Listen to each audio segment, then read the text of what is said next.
रघुपति राघव राजा राम, पतित पावन सीताराम। रघुपति राघव राजा राम, पतित पावन सीताराम। चार मध्यातले बघितलेल्यापैकी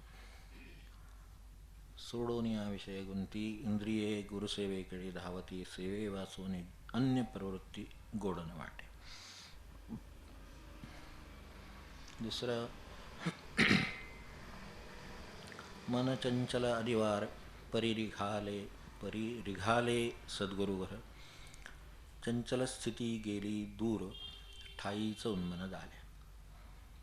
चित्तचिंती गुरुवर बुद्धी स्थिर झाली चतुर, गेला समूळ अहंकार परमलीनता बाणली. हे करण्यासाठी क्वचित काळी सेवा घेती वगैरे जे सांगितले ते तेवढ्यासाठी, आणि क्वचित झिडकारोनी देती, आणि दुरुत्तरे बोलोनी पाहती निष्ठा सच्शिष्याची. त्यांची स्वतःची काही पद्धत असते घडवण्याची. आपल्याकडे कुंभाराने जरी ते मडकं बनवायला घेतलं तरी थापटी मारल्याशिवाय किंवा त्याचा एक हात असतो, म्हणजे त्यात कौशल्य असतं. आपण नुसतं त्या चाकावर फिरतं तो मातेचा गोळाला हात लावून काय उपयोग होणार नाही. त्याला त्यांचाच हात लागतो. त्याला कशी गोला येईल, कसं त्याचं स्वरूप येईल, त्यांना नक्की काय करायचं आहे, ते कसं निर्माण होईल, हे त्यांचा हात जाणे, त्यालाच गुरुचा हात म्हणायचं. तर अर्थात हे जे पुढे म्हटलेलं आहे, क्वचित गुणा मानावे, क्वचित तृणतुल्य करावे, हे सगळ्यावरून कुंभाराने मारलेल्या थापट्या आहेत. तर आपल्याला त्या वाट्याला फारसं जायला लागत नाही, किंवा तसं काय आपल्याला अनुभवायला फार येत नाही. येतो थोडंफार, कारण तसं आल्याशिवाय होते नाही काम. तर ते जे आहे ते केलं मीच केलं म्हणायचं, मीच गरगर फिरलो आणि असा बघा कसा झालो. तर तसं काय त्यात नाही होऊ नये म्हणून हे चपेट्या मारती हे आहे. तर हर्ष विषादाचे गोवे घालिती अनेक, तेव्हा हर्ष आणि विषाद दोन्हीचेही चला एकदम हर्ष होईल, आनंद होईल असं काहीतरी घडवून आणतात, आणि पुन्हा विषाद निर्माण होईल असेही घडवून आणतात. आता ह्यामध्ये दोन्ही बाजूनी ते दिलेलं असतं. अर्थात या सगळ्यात महत्त्वाचं हे आहे की आतून त्यांचा हात असतो. पहिल्यांदा गोल करून घेतलेला असतो, त्याच्यात हात ठेवलेला असतो, आणि वरून मग हे चाललेलं असतं. हे काम करताना आतून त्याला खरा उपयोग हा बाह्यांगाचा नाहीच आहे. बाह्यांगाला तुम्ही कोणताही आकार द्या, डिझाईन काढा, काय करायचं ते करा. आतून त्यात पाणी किती मावणार आणि किती दर्जाने ते टिकणार, उपयोगाला किती पडणार, हे सगळं महत्त्वाचं असतं. तेव्हा आपल्यात सुद्धा बाहेरून काय हे चाललं आहे, हे असं चाललेलं असतं. कुठं देहदुःख, कुठं काय, कुठं आघात, कुठं हे सगळं त्याच्यासाठी चाललेलं असतं. आणि आतून हात धरलेला असतो तो खरं अंतरंगासाठी धरलेला असतो. तर तो आतला हात जसं ते सोडित नाही, तसं ते त्यातल्या अंतरंगाचं त्याचे कशी सुधारणा होईल ह्याच्याकडे त्यांचं लक्ष असतं. कारण अंतरंगावर सगळं अवलंबून आहे. पुन्हा सगळा गोलमाठ केला आणि त्याच्यावर अगदी उत्तम डिझाईन काढला आणि सगळं अगदी प्रदर्शनात ठेवला, आणि तो जर भरलेला म्हणजे मातीनं, आत पोकळ नाहीच आहे, तर त्याचा आपल्याला काही व्यवहाराला तरी उपयोग होतो का? मग ज्या शिष्याचा अंतरंग तयार नाही, त्याच्या बाह्यातकारी कितीही जरी डिझाईन काढलेलं असलं तरी त्याचा प्रगतीच्या दृष्टीने उपयोग नाही.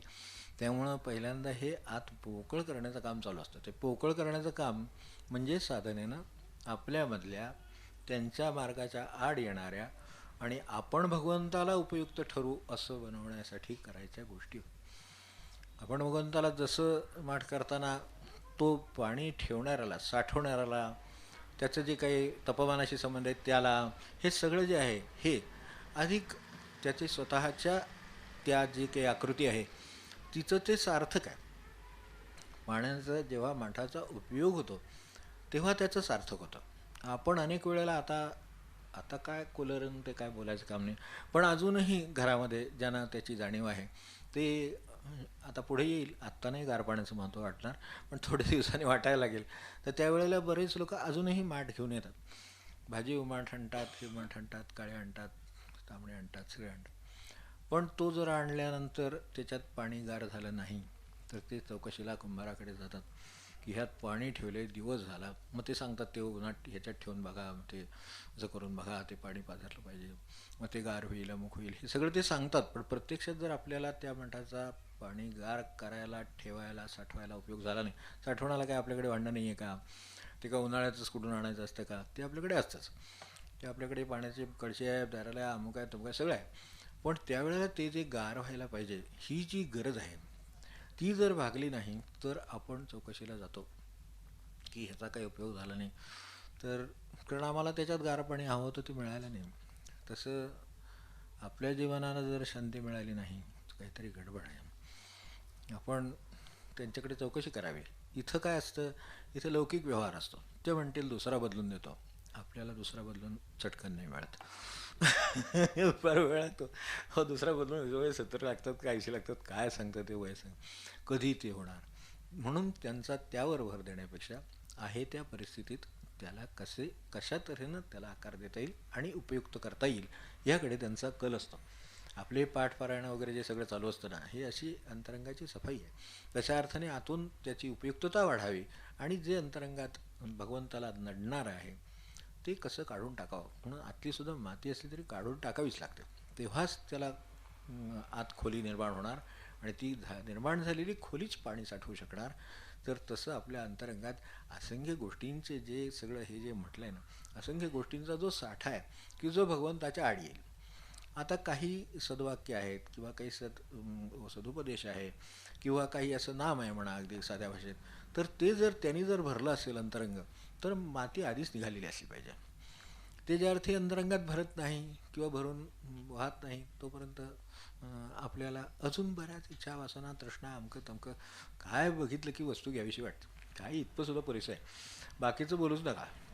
खूप वर्ष आधी जे ठरवून ठेवलेलं घ्यायचं ते आहेच सगळं. पण त्याच्यानंतर पुन्हा हे आहे की अजून ते आत्ता नवीन काय ते आलं की त्याला ते घ्यावंसं वाटणार. आता ते नवीन घ्यायला असं तर नवीन तर येतच राहणार. पण शेवटी बाहेर जगात व्यापार आहे, व्यवसाय आहे म्हटल्यानंतर ते काहीतरी नवीन आणणारच. नवीन आणणार की घ्यावंसं वाटणार.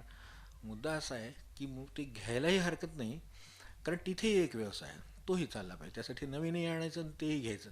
फक्त माझं मन त्यात अडकतं की नाही हा मुद्दा आहे, माझं मन त्याची वाट पाहते की नाही हा मुद्दा आहे. मग आता असं भगवंताची वाट पाहिजे का, तर काय अडचण नाही, मन मोकळं आहे. भगवंताची वाट फक्त मोकळं मनच पाहू शकतं. पण एवढं लक्षात घेतलं तरी चालेल, त्याचं मन खरोखरच त्या अर्थाने मोकळं आहे. त्याच्यात फक्त भगवत भाव आहे. काही कधीतरी माऊलीची भेट व्हावी बस, बाकी काय नाही. काय जे असेल आपलं उपास्य दैवत असेल, महाराज असतील, स्वामी असतील, कोणीतरी असतील तर त्यांची भेट व्हावी. आणि भेट व्हावी म्हणजे अगदी यात्रा करू नको. त्यांची भेट ही आपल्याला समाधानाच्या एखादी झलक मिळते, त्याच्यातसुद्धा कळतं की ह्याच्यात आपल्याला जी व्हायची ती भेट झाली. मग प्रत्यक्षात झाली न झाली तर ते होत नाही तोपर्यंत हे काम चालू आहे त्यांचं. तर तसं अंतरंगातलं हे जे आहे, म्हणून क्वचित कोणा वानावे, क्वचित तृणतुल्य करावे, ही तयारी करण्यासाठी केलेलं आहे.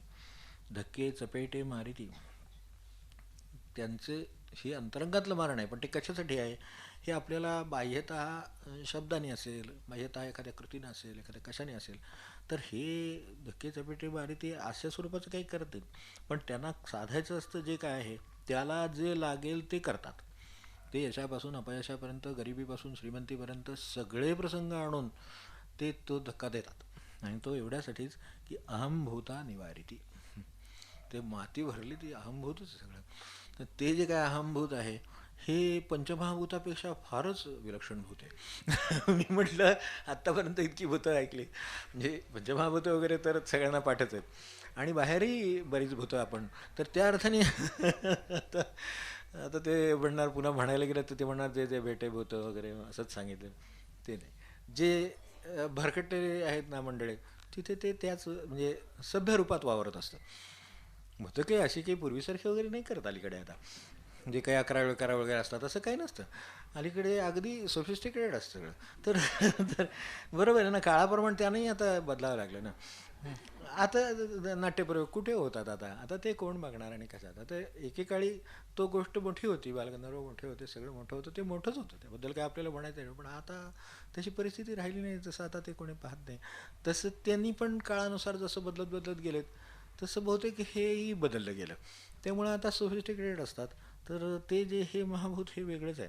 हे अहंभूता निवारिती सद्गुरू सच्छिष्या प्रती. आता हे कशासाठी सगळं चाललं आहे त्याचा उलगडा पुढे केलेला आहे. 3 गोष्टी आपण पाहिल्या यातल्या, त्या सगळ्यांचं पुन्हा एकदा आपल्यासमोर जसं नेहमी त्यांच्यासमोर त्यांचं एक ध्येय असतं, आपल्यासमोर ते एवढंच ध्येय असावं, बाकी काही करावं लागत नाही.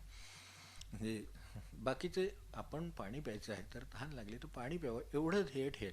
बाकी ती पोटात गेल्यानंतर ते पाणी ते तहान भागलं का बाकीचं काही चिंता करायचं कारण नाही. आपलं मूळ ध्येय काय तर ते आपल्यासमोर असावं. त्यांच्यासमोर काय ध्येय असतं हे जर अहंभूता निवारिती, तेवढं अहंभूत, आणि ते भूत शब्द वापरले तर अगदी बरोबर आहे. म्हणजे कल्पित आहे, अतर्क्य आहे, कळत नाही असं आहे, कितीही नाही म्हटलं तरी आहे, हे ज्याला म्हणायचं ते अहम. त्यामुळे ते कारण काय अहम हे मुळात स्फुरणच आहे, त्यामुळे ते नाही असं होतच नाही मुळात. तसं नसेल तर माणसाला भूकसुद्धा लागणार नाही, त्याला भूकही कळणार नाही, ताण कळणार नाही, सगळं म्हणजे नाहीच नाही. म्हणजे तसं तो आकाराला आला तिथं अहम. आता कोहम म्हणतो आणि देहोहम म्हणतो, हा पुढचा सगळा उद्योग आहे, तो भूताचा उद्योग पुढचा, की मी म्हणजे देह, हे जे काय आहे त्याला थोडा त्रास होता नाही, त्याचं सगळं झालं पाहिजे, ती देहबुद्धी त्याप्रमाणे सगळं झालं पाहिजे, मग त्या अमका तमका ही सगळी देहबुद्धी पुढची.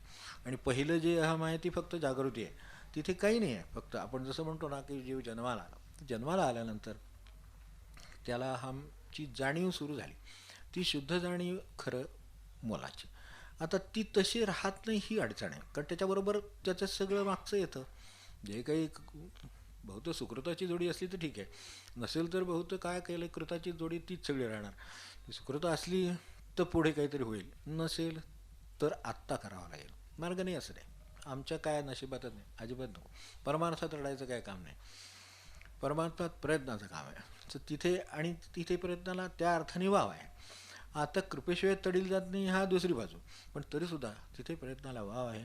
त्यामुळं जन्माला आल्यावर जी जाणीव ती शुद्ध जाणीव आहे, ती तिच्या रूपाने भगवंत खरोखर आपल्या देहाच्या घरात नांदायला आलेला असतो असं लक्षात ठेवा. भगवंत आपल्या प्रत्येकाच्या देहाच्या घरामध्ये नांदायला येतो, तो शुद्ध जाणीवेच्या रूपाने येतो. पण मला सांगा की आत्तापर्यंत आपण कधी शांत बसून आपल्यातली शुद्ध जाणीव नावाचं काही आहे असा प्रयत्न बघायचा केला असेल तर आपल्याला त्याच्यासारखा आनंद नाही हे कळेल. साधनं शेवटी तिथे नेण्यासाठी आहे, तर ते राहतं या सगळ्या कार्यक्रमात, ते सगळं राहून जातं आणि ते बाकीचाच सगळा डोला राहतो. मग ते उपाधी म्हणून महाराज उपाधी उपाधी उपाधीसारखं म्हणतात, ते त्यासाठी त्या उपाधीनी बाजूला जाणार आहे, बाहेर जाणार आहे. आत नेणारं कोण आहे? जेव्हा आत जाईल तेव्हा जाणीव कळेल. आणि त्याच्यासाठी फार मोठा अवघड आहे असं नाही. एक म्हणजे जर फार मोठा योग बिग सांगितला तसं आपल्याला सूट होत नाही किंवा ते शक्य होत नाही, तर तसं ह्याच्यातलं अगदी सोपं आहे की बसावं, एक 5 मिनटंसुद्धा आपल्याला पुरेशी आहेत. म्हणजे कारण एका मिनटातच आपल्याला हालायला लागतं, तर आपण आता काय करणार त्याला. तर त्यामुळे 5 मिनटं बसावं, आणि त्यातल्या त्यात अवघड असेल तर खुर्चीत बसावं निवांत, आराम खुर्ची वगैरे इझी चेअर वगैरे असेल तर तसं बसावं, काय कॉटवर पडून राहावं, काय आपल्याला जसं बरं वाटतं आहे तसं बसावं आणि शांत बसावं. काय नाही, डोळे मिटावून बघा आत काय आहे. पुढे आहे ती 7व्या अध्यायात आहेच, तर चित्त काय चिंतित असं तिथे त्याचा उल्लेख केलेला आहे की जेव्हा डोळे मिटून शांत बसतो तेव्हा आपल्याला कोणाचंही कसलंही चिंतन करायचं नाही, स्वतःचंच करायचं आहे. तर आता आत बघितल्यावर लक्षात येतं की ती शुद्ध जाणीव राहिली आहे का त्याच्याबरोबर बरंच काही झालं आहे. तर असं लक्षात येईल की एक तो कण आहे फक्त, आणि त्या कणाभोवती बाकीचं सगळं गोळा झालेलं आहे, ते आलेलं आणि आम्ही आत्ता भर घालीत असलेलं. त्यामुळं कसल्याही बाबतीत बाकीची कसलीही लौकिक भर भगवंताच्या आड येत नाही, त्याची काही काळजी करायचं कारण नाही. ती लौकिक भर किती असू दे. म्हणूनच भगवंत हा श्रीमंतांना जेवढा आहे, जेवढा गरिबाला आहे तेवढा श्रीमंतालाही आहे, तेव्हा मध्यमालाही आहे, सगळ्यांना तो आहे, कारण जाणीव आहेच, तिचं स्वरूप शुद्धच आहे.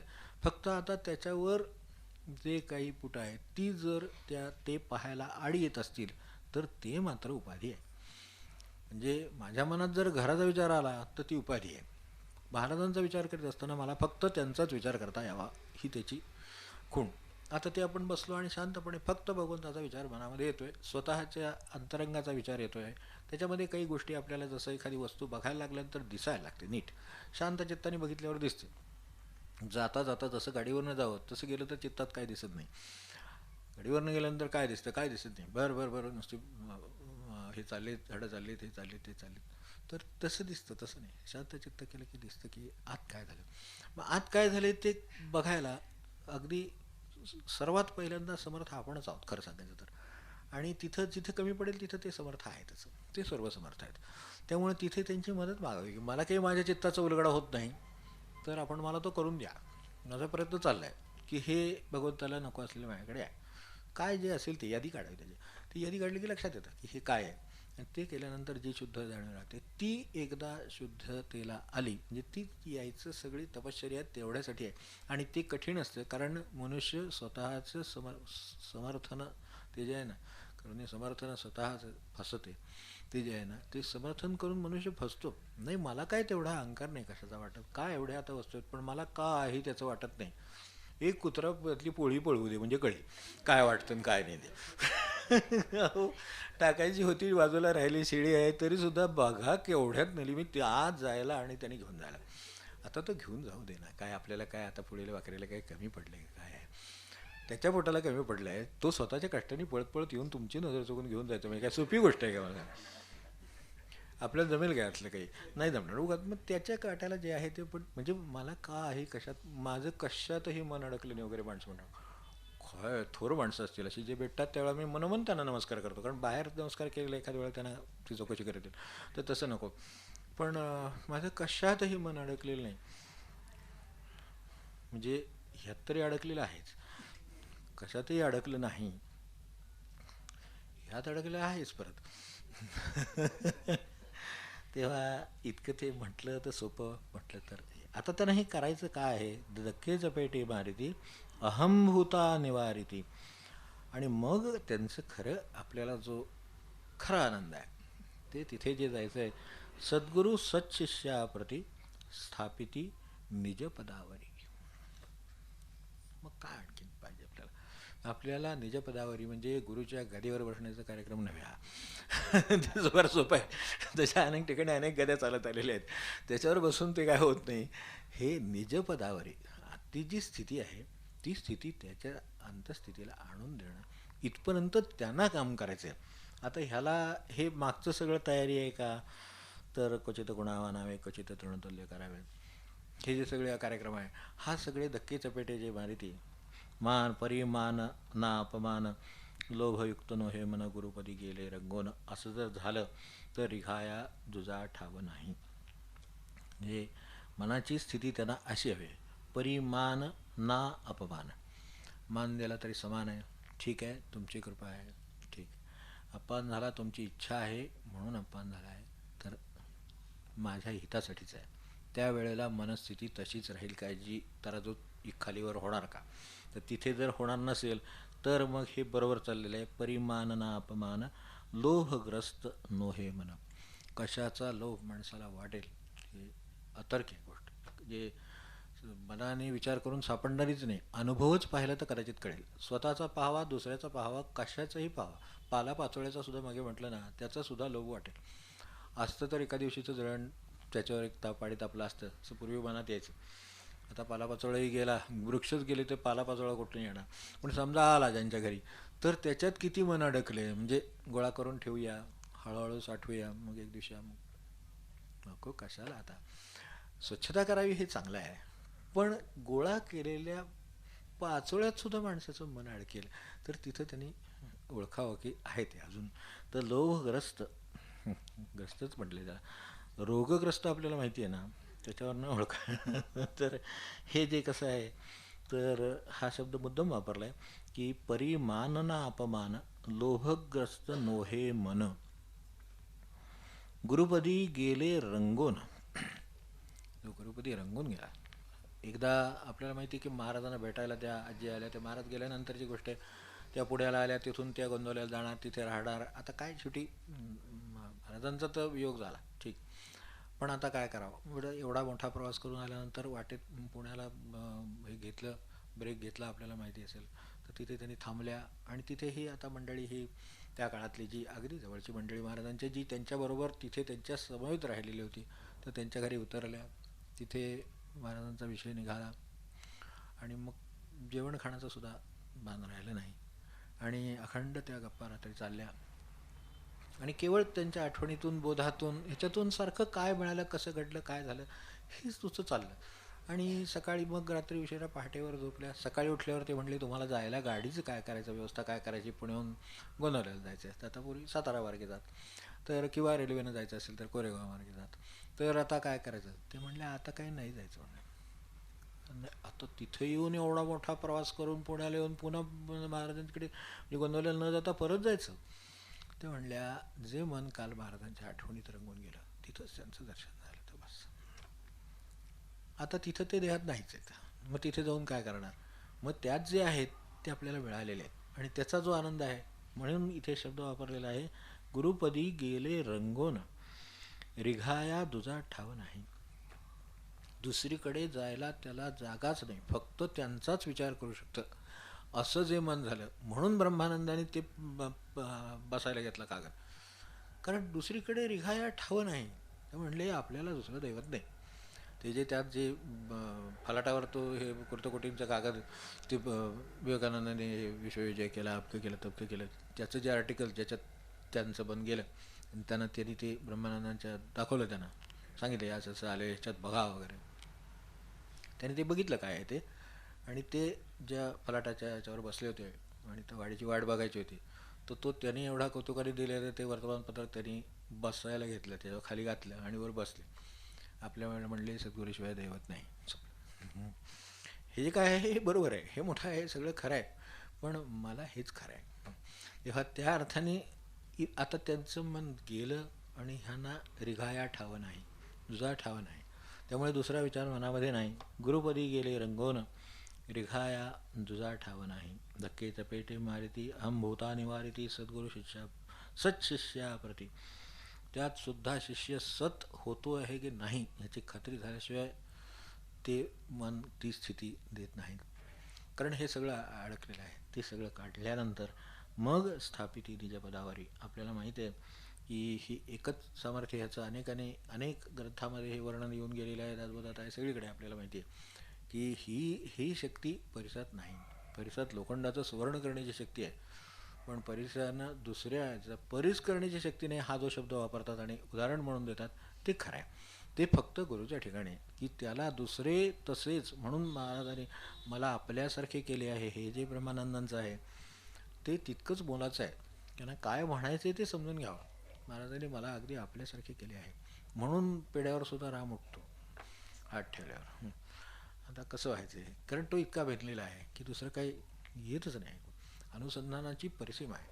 आपल्याकडे ब्रह्मर्षी म्हणतात त्यांना, आपले अण्णासाहेब पटवर्धनांना, टिळकांच्या काळातले आपल्याला माहिती असेल तर ते मोठे ह्या म्हणजे अनेक मार्गातले अधिकारी, त्यातल्या त्यात जास्त अध्यात्म, इकडे राजकारण टिळकांच्या बरोबर होते आपल्याला माहिती असेल, इकडे राजकारण आणि तिसऱ्या बाजूला अध्यात्म, तर ते हे सगळं, तिसऱ्या बाजूला वैद्यकीय. तर हे जे सगळं होतं या तिन्हीमध्ये निष्णात वैद्य होते. आणि पूर्वीच्या परीक्षा आपल्याला माहिती आहे, नेत्र परीक्षा, तर ते औषधं कुटत होते. आपल्याला माहिती असेल, औषधं घरी कुटून द्यायची आज पद्धत होती आणि लोक यायचे मला हे झाले ते झाले सांगायचे, ते त्यांना औषध द्यायचे. त्यांचं औषध हे अमोघ होतं, जसं ते दुर्लभो अगम्य अमोघश्च, ते जे जसं वर्णन केलेलं आहे गुरूंच्या वचनाचं, तर ते तसंच आहे. तर त्यांच्याकडे मनुष्य आला, बाजूला दुसरा मनुष्य त्यांच्याबरोबरीचा जो हाताखाली काम करतो, मदत करतो, तो तशा तऱ्हेचा तोही मनुष्य कुठत बसला आहे, हेही कुठत बसले. पण ह्यांना अध्यात्माची बाजू आहे मोठी, म्हणून त्यांचं नाव राहिलं. वैद्य किती आले गेले, पण त्यांचं नाव राहिलं कशासाठी, तर अण्णासाहेबांना तो मनुष्य आला ते त्यांच्या अनुसंधानात, ते त्यांच्या नामाच्या अनुसंधानात असत, तर ते कुटत होते, ते कुटतच होते, तो बोलत होता, ते ऐकत होते. नंतर त्यांना 1-2 पुढ्या द्यायला सांगितले, माझे फक्त यांना हे बांधून द्या. तो मनुष्य निघून गेला. आणि आता अण्णासाहेबांनी दिले म्हणजे काही विषय नाही, म्हणजे काय त्याच्यावर काही विचारायचं नाही. आणि ते त्यांच्या कुटण्याच्या म्हणजे त्या नामाच्या अनुसंधानामध्ये होते. आणि नंतर जेव्हा त्यांचं ते थांबलं कामामध्ये, त्यावेळेला शेजारच्या माणसाने विचारलं की तो आत्ता मनुष्य येऊन गेला, तर अण्णासाहेब तो वेगळं त्याचा आजार आहे आणि त्याच्यावर औषध वेगळं आहे. ते म्हणले मी जे दिलेलं आहे ना अनुसंधानामध्ये त्याने त्याचं बरं होईल, आणि त्याचं बरं झालं. कारण शेवटी भगवत शक्तीच्या पुढे काय आहे, कुठल्या औषधाने बरं व्हावं हे आपल्या लौकिकदृष्ट्या आपण जोडलेले तर्काचे संबंध आहेत, ते सुद्धा खरे ठरत नाहीत आता आपण बघतोय. तर त्यांच्यासारख्याला ह्याचं काय आहे, म्हणजे अनुसंधानी खरे भक्त हे जे आहे म्हटलं आहे ना, त्या पाठ म्हटलं आपण त्यावेळेला, तर त्या अर्थाने अनुसंधान तसं आहे. त्या हे स्थापिती निजपदावरी, तर त्यांच्या गुरूंनी त्यांना निजपदावर स्थापलेलं होतं. त्यामुळं त्या पदावर बसून ते जे देतील त्यानं जे व्हायला हवं आहे ते होणार. ते काय दिलं आहे म्हणून महाराजांचा पदराचा पाला प्रसिद्ध आहे, तो एवढ्यासाठीच. काय पाला बाहेरचं उपयुक्त जाणं, पत्राला बांधा, काही काळजी करू नका. आता काय काळजी करू नका, पत्राला बांधून जर असं होत असतं तर मला सांगा, आपल्यासारख्या माणसाने तिथं म्हणजे इथंपर्यंत लाईन लागली असती. तर तसलं काही नाही आहे, ती विद्याच वेगळी आहे. कारण काय आहे की सगळा भगवंतच आहे भरलेला. त्यांनी कशालाही हात लावला तरी भगवत गुण त्याच्यामध्ये आहे. महाराज म्हणले ना, औषध जरी झालं तरी सुद्धा त्याच्यात गुण भगवंतानेच ठेवला ना. हे जे वाक्य एवढ्यावर सगळं कळतं, तसं त्यांचं आहे. त्यामुळे तिथं त्यांचा हात लागला म्हणजे ते होणार. तसं सच्छिष्याप्रती स्थापिती निजपदावरी अनंत सुकृताची ठेव, असताची गुरुपदी भाव, दुर्लभ दुर्लभ आड माव ठाई ठाई पडत असेल. तर या अर्थाने ही अनंत सुकृताची ठेव आपल्याला लाभू दे, आणि आपल्याला अनुसंधान म्हणजे काय ते कळू दे, आणि ते सगळं नामाने आपल्याला प्राप्त होऊ दे, आपल्या प्रयत्नांनी प्राप्त होऊ दे, त्याच्या कृपेने प्राप्त होऊ दे. आणि फक्त जाणीव शुद्ध, बाकी काही जेवढं पुरे. ह्याचा आपण बाकी पुढचा विचार आता इच्छेप्रमाणे पुढच्या गुरुवारी करू.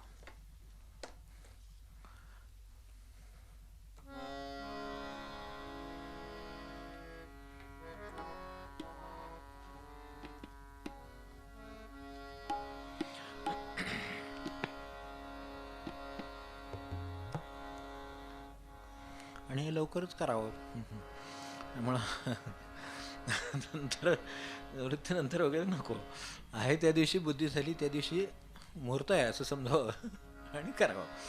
त्याला गुरुपुरुषामृताची वगैरे वाट बघायची काही कारण नाही, कसला योग यायचा आहे वगैरे वगैरे, ते काय कारण नाही. मला सुबुद्धी झाली, त्याच्यासारखा दुर्मिळ योग नाही.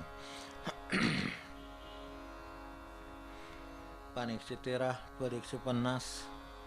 नरतनु गेल्यावरुत मनुजा, नरतनु गेल्यावरुत मनुजा, करसिल मग काही मनुजा, करसिल मग काही मनुजा, हरीचे गुण गाई मनुजा, हरीचे गुण गाई मनुजा. नरतनु गेल्यावरुते मनुजा, नरतनु गेल्यावरुते मनुजा, करसिल मग काही मनुजा, करसिल मग काही मनुजा, हरीचे गुण गाई मनुजा, हरीचे गुण गाई मनुजा. हस्तपाद कर्णादिक इंद्रिय सावध जव काही, हस्तपाद कर्णादिक इंद्रिय सावध जव काही. तव वरी भगवत प्रसाद सत्वरी, तव वरी भगवत प्रसाद सत्वरी, संपादुन घेई मनुजा, संपादुन घेई मनुजा, हरीचे गुण गाई मनुजा, हरीचे गुण गाई मनुजा. वाणीचा व्यापार निरंतर सारा हा विषयी, वाणीचा व्यापार निरंतर सारा हा विषयी. मन चंचल चक्रा परी फिरते, वन चंचल चक्रा परी फिरते विषयांचे ठाई मनुजा विषयांचे ठाई मनुजा हरीचे गुण गाई मनुजा हरीचे गुण गाई मनुजा श्री हरि प्राप्ती साठी शरण संता ते जाई श्री हरि प्राप्ती ते जाई निरंजन पद अविनाशी मग निरंजन पद अविनाशी मग पावसिलवलाही मनुजा पावसिलवलाही मनुजा हरीचे गुण गाई हरीचे गुण गाई मनुजा नरतनु गेल्यावर ते मनुजा नरतनु गेल्यावर ते मनुजा करशील मग काही मनुजा करशील मग काही मनुजा हरीचे गुण हरीचे गुण गाई मनुजा हरीचे गुण